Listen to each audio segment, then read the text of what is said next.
Hey everybody, this is Keith here of Euphoria Pictures. Welcome back to my channel. Right, so I picked this up a couple of days ago and I watched it last night, and I felt it was only right that I do a video on it just so I can share my thoughts on the 4K transfer. So yes, the film I'm talking about is Beverly Hills Cop Part 2. The film itself stars Eddie Murphy, who reprises his role as Axel Foley. You've also got returning characters like Judge Reinhold, who plays Billy Rosewood. You've also got John Ashton, who comes back as John Taggart. And the three of them reunite together to track down this alphabet bandit who gunned down and seriously wounded Captain Bogomil, who is played by Ronnie Cox. So it was great to see all of these come back, all these characters, these iconic characters, particularly the three lads. You can clearly see that Taggart and Rosewood are heavily influenced by Foley in this movie, particularly Rosewood. He tries to carry on like Axel Foley in this movie, and I found him to be very, very funny in the movie, and I had a fun time with it. I think it's a great sequel. It's amazing to think that when Paramount, before this movie got made, Paramount were originally looking to do a TV show, and Eddie Murphy instantly refused it, but he did accept to do a sequel. But he demanded an $8 million wage to do it, and he did get it. And when you think of $8 million back in that time, and when you consider the fact that the film had a budget of $27 million, it's a lot of money to give to one actor.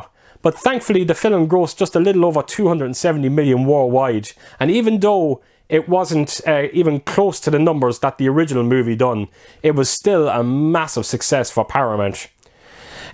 Don Simpson and Jerry Bruckheimer returned to produce this movie as well, and for this movie they got in Tony Scott, and after the success of Top Gun, I thought it was a great choice to get him in here and just bring something fresh and new to the franchise. So I thought it was a great movie. It is a great sequel, and I had a great time revisiting this movie in 4K. As for the packaging, as you can see, there is no slipcover with this. Looks like Paramount have jumped on the bandwagon with Sony and cut out slipcovers. And as you can see on the top there as well, it's a 4K only release, no Blu-ray with it. And typical of Paramount as well, there is not a single feature to be had in this release. Now, so the only reason why you're going to be picking this movie up is just simply for the 4K picture quality. And yeah, let's get on to the picture quality and what I thought of it. Right, before I talk about the 4K transfer, I will get a few technical aspects out of the way. It's got an aspect ratio of 235:1. It supports Dolby Vision and HDR. It's got DTS HD Master Audio 5.1, so no Dolby Atmos or DTS-X sound. It's got a running time of 103 minutes and is a native 4K disc. So when I knocked this film on first, I was a little underwhelmed by its picture quality. The opening sequence looked very soft in my eyes. But thankfully, when we got past that opening sequence and past the opening credits, we got a good indication of what this picture quality was going to look like for the majority of this movie, which is beautiful. It really, really is. Now, the one thing I will say is this film is grainy. It's very, very heavy on grain. So if you're a grain hater, chances are you're going to hate this 4K transfer. But thankfully, the grain is very even, it's incredibly consistent, and the film definitely maintains its filmic look, which is always great in my eyes. Dolby Vision is quite beautiful on it as well. It's not overly aggressive. The colours just look incredibly natural. So that's going to keep a lot of people happy as well. The black levels are decent. They could have been a bit more inkier if I'm being completely honest. But the shadow detail is quite amazing. Some of the close-ups you'll see on facial details and clothing textures all look amazing. Particularly when you see very close-ups of their faces. It does reveal an incredible amount of detail. So all in all, folks, I was very pleased with this 4K transfer.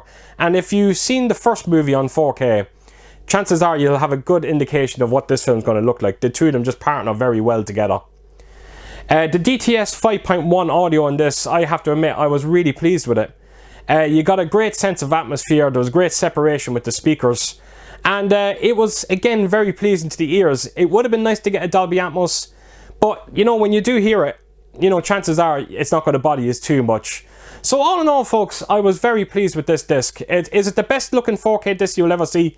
Absolutely not. But it is a marked improvement over the previous Blu-ray, and it should keep fans very happy. So that is it, folks. That is it. So as per usual, if you did like this video, please do give it a thumbs up. And if you could leave a comment down below. And please share your thoughts on this movie. And yeah, I hope to see you all again real soon with my next video. Until then, I'll see you soon. Bye bye.